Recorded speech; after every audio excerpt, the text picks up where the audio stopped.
Hai guys, balik lagi ke channel aku. Kali ini aku akan mereview film aksi Thailand yang berjudul Coklat yang rilis pada tahun 2008. Film ini menceritakan seorang cewek autis atau biasa kita panggil anak berkebutuhan khusus ABK yang memiliki bakat bela diri bertarung dengan para mantan anggota gangster ibunya. Gak usah lama-lama lagi, langsung aja kita ke alur filmnya.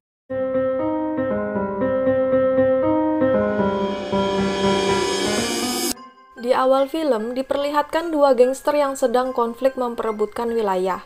Gangster Thailand versus Yakuza. Bos Yakuza yang bernama Masashi langsung auto mundur karena terpesona oleh kecantikan Jin, yang seorang pacar dari bos Thailand. Masashi pun menyerahkan uang untuk menebus kesalahannya dan berjanji tidak akan memasuki wilayah dia lagi. Jin di sini bekerja sebagai rentenir bersama anggota gangster lainnya. Namun, perjanjian tersebut terpatahkan karena cinta. Diam-diam, Jin dan Masashi sering bertemu dan menjalin hubungan gelap mereka. Seperti pepatah, sepintar-pintar bangkai ditutupi, baunya tetap tercium juga. Akhirnya, Bos Jin pun mengetahui hubungan gelap Jin dan Masashi. Bos Jin membawa Jin ke wilayah Yakuza dan menembaki orang-orang di sana dengan brutal. Pas Bos Jin mengarahkan pistolnya ke Masashi, Jin langsung menangkisnya dan melindungi Masashi. Setelah Jin memilih Masashi, Bos Jin menembak kakinya sendiri sebagai isyarat melarang Jin untuk berhubungan dengan Masashi lagi. Masashi pun menarik Jin lalu pergi. Jin meminta Masashi untuk kembali ke Jepang karena mereka tidak akan bisa bersama lagi. Masashi pun menurutinya. Jin pindah ke rumah baru untuk menjauh dari bos gangster sendirian dengan keadaan hamil. Anaknya Jin yang bernama Zen diperiksa ke dokter. Dokter mengatakan bahwa Zen menderita autis. Seiring berjalannya waktu, Zen tumbuh semakin besar. Ada lalat di dekatnya dengan refleks Zen menangkapnya dengan mulutnya. Ibunya pun membawa anaknya ke dokter lagi. Dokter menyarankan agar Zen dibawa ke SLB atau sekolah luar biasa agar kedepannya bisa hidup dengan baik. Penanganan anak autis butuh perlakuan khusus sehingga sekolah dan sistem pendidikannya juga tersendiri. Jadi tidak bisa digabungkan dengan siswa di sekolah dasar biasanya. Ibu Zen selalu memberi permen setiap Zen menangis. Suatu hari, Zen memutuskan untuk mengirim surat ke Masashi memberitahu tentang anaknya. Bosnya Jin yang mengetahui bahwa Jin berhubungan dengan Masashi lagi, ia pun sangat marah. Dia mengunjungi Jin karena mengingkari perjanjian dan memotong salah satu jari kaki Jin untuk mengingatkannya bahwa dia dilarang berhubungan dengan Masashi lagi. Jin terpaksa pindah lagi ke rumah yang dekat dengan perguruan Muay Thai. Di balik kekurangan Zen, pendengaran dan penglihatan Zen sangat tajam dibandingkan orang normal lainnya. Setiap hari, Zen melihat orang-orang yang latihan dari jendela. Karena kodrat anak kecil suka meniru, ia pun menendang-nendang tiang rumah. Ibunya yang mengetahui kelakuan Zen akhirnya memasangkan samsak di tiang tersebut. Untuk menyambung hidup, Zen bekerja sebagai kasir dan ketika ia pulang melihat seorang anak laki-laki yang dibully di jalan bernama Mom. Dan Zen mengangkatnya sebagai ponakan untuk menemani Zen di rumah. Bakat Zen lainnya yaitu dapat langsung meniru gerakan yang dia lihat. Film-film favoritnya yaitu film Bruce Lee dan Tony Jaa. Zen juga memiliki refleks yang luar biasa dan mampu menangkap bola yang dilemparkan ke arahnya tanpa melihat. Setelah tumbuh dewasa, Mom dan Zen melakukan pertunjukan di jalan. Penonton pun takjub dengan ketangkasan Zen. Namun, masalah tiba ketika salah satu penonton melemparkan pisau kepada Zen. Muncullah preman-preman gak jelas menantang Mon. Mon mencoba menarik Zen untuk kabur. Tapi karena nih preman kasar, Zen pun langsung menghajar mereka semua tanpa ampun.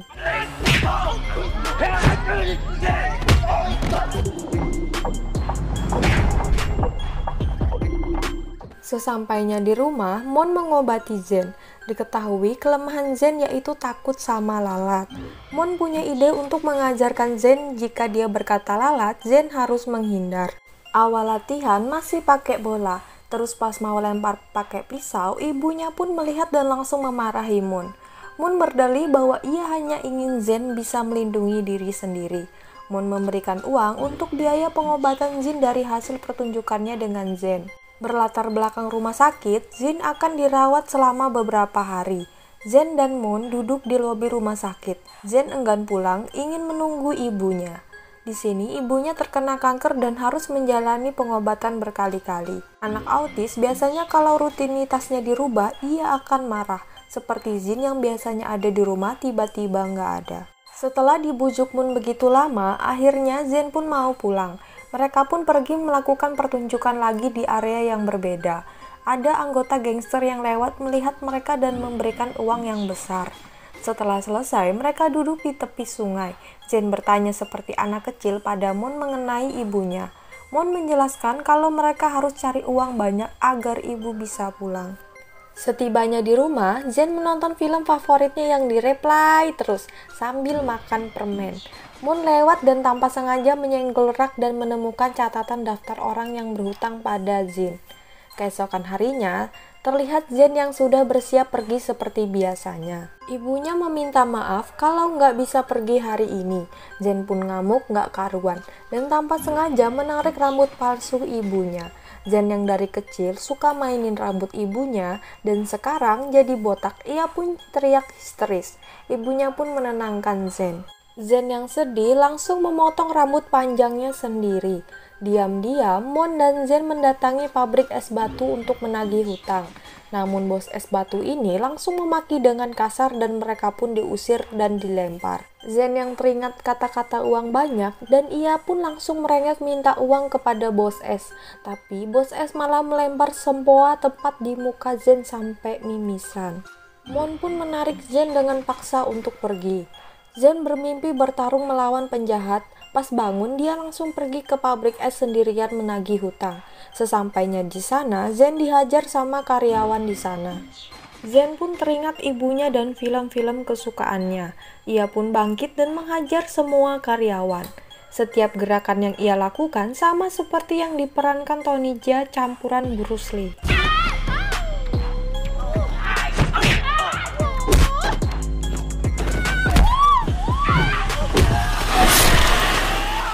Setelah menghajar semua karyawan, ia pun mencari bos es. Bos es diam-diam di belakangnya ingin membacok Zen. Zen pun refleks berbalik langsung menendang bos es. Seketika, bos es langsung pingsan di tempat. Sesampainya di rumah, Zen memberikan uang pada Moon dan langsung tepar.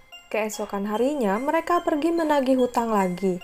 Namun, pemilik pabrik tersebut memperlakukan mereka dengan kasar sama seperti bos es. Moon berlari ke sana kemari ingin menangkap uang. Zen marah dan langsung menghajar mereka satu persatu.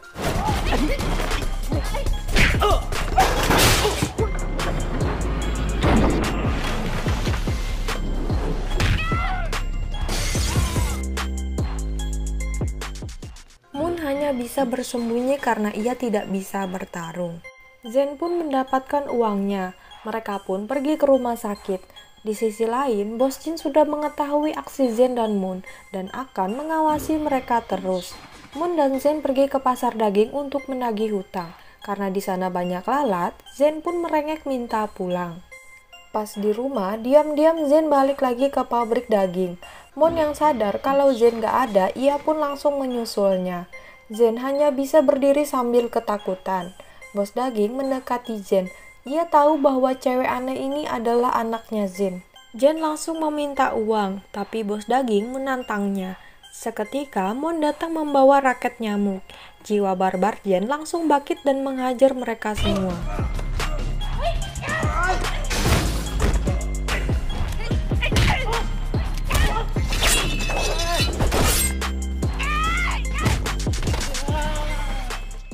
Refleks Zen sangat baik. Meskipun lawannya pakai pisau, Zen bisa tepat menghindar.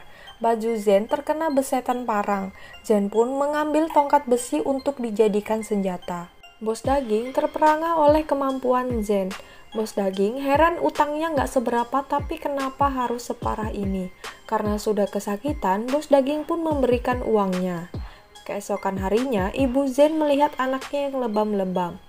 Di sisi lain, Moon sedang membeli obat untuk Zen. Petugas memberikan titipan permen untuk Zen dari orang yang tidak dikenal. Sepulang dari rumah sakit, permen tersebut langsung dikasih ke Zen. Jin yang melihat Moon pulang langsung diinterogasi. Di sela-sela Moon diomelin, terdengar suara Jin teriak dan mereka pun mendatanginya. Di dalam botol permen ternyata berisi jempol kaki Jin yang dulu pernah dipotong. Jin pun makin marah pada Moon. Ia semakin curiga pasti ada kaitannya dengan bos gangster. Moon pun jujur di situ kalau ia menagih utang orang-orang yang ada di catatan. Jin pun memutuskan untuk mengirim surat pada Masashi dan menyuruh Moon mengirimkan ke restoran Jepang. Tapi pas Moon mau pulang, gak sengaja berpapasan dengan anggota gangster yang mengenal Moon dan menyandranya. Surat-surat yang mau dikirim ke Masashi diambil oleh anggota gangster dan diserahkan ke bos. Namun bos tidak mencegah surat Jin dan mendeklarasikan perang. Masashi sudah membaca surat Jin dan ingin kembali ke Thailand. Masashi juga menyuruh anak buahnya untuk menjaga Jin sementara. Setibanya anak buah Masashi di rumah Jin, datanglah para bencong gangster suruhan bos.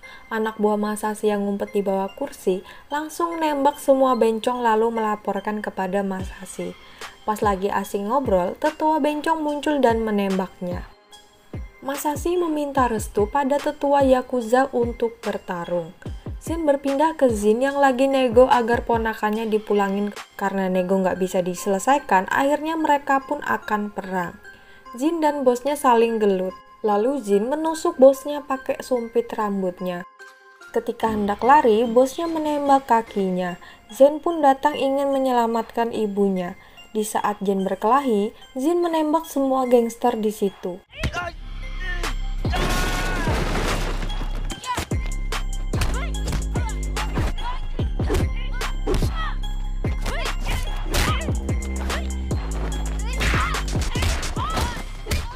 Lawan Jin di sini kuat-kuat, nggak semudah memukul karyawan pabrik yang sekali pukul langsung tepar. Ia pun sekuat tenaga melawan 3 gangster yang nggak mati-mati.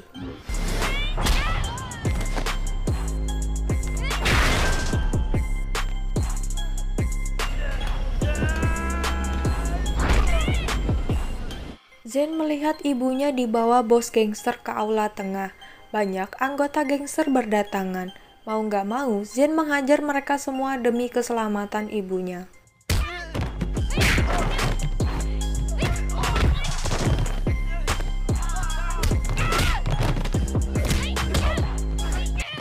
Dari samping muncullah anak autis cowok yang gayanya aneh.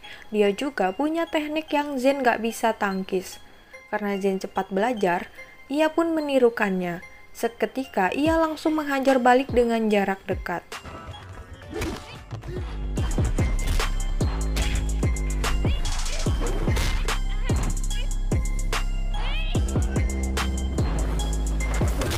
Anak cowok tersebut langsung kalah dengan tendangan jumpalitan Jin yang mengenai lehernya.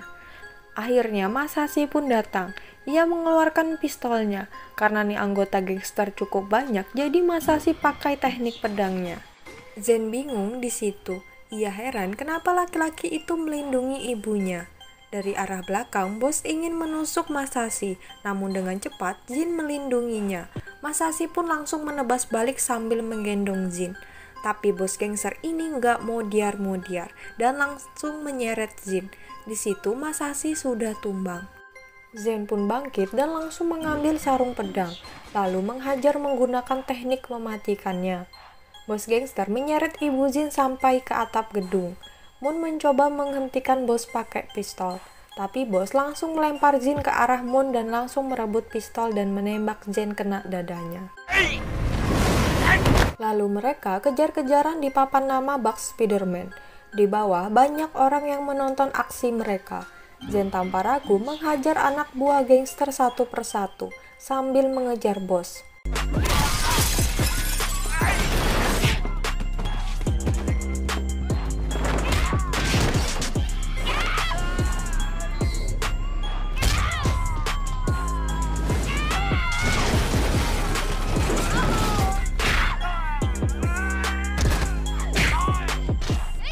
Lalu di akhir, ia memukul tengkuk bos gangster berulang kali dan melemparkannya. Seketika, bos gangster mati di tempat. Jin kembali ke atas mengecek ibunya. Tapi sayang, nyawa ibunya tidak tertolong. Ayahnya menghampiri Jin lalu memeluknya. Di akhir, film terlihat Jen jalan-jalan bersama ayahnya. Pesan yang bisa diambil dari film ini adalah, meskipun kamu terlahir berbeda, bukan berarti tidak berguna. Sayangilah anak berkebutuhan khusus. Nah, gimana guys alur cerita filmnya? Menurut aku sih JJ Yanin di sini totalitas banget sih meraninnya. Film ini ada lanjutannya juga kok, tapi di seri kedua JJ Yanin gak autis lagi. Saya pamit undur diri, mohon jika ada saran atau kritik silahkan komentar. Jangan lupa like dan subscribe. Terima kasih.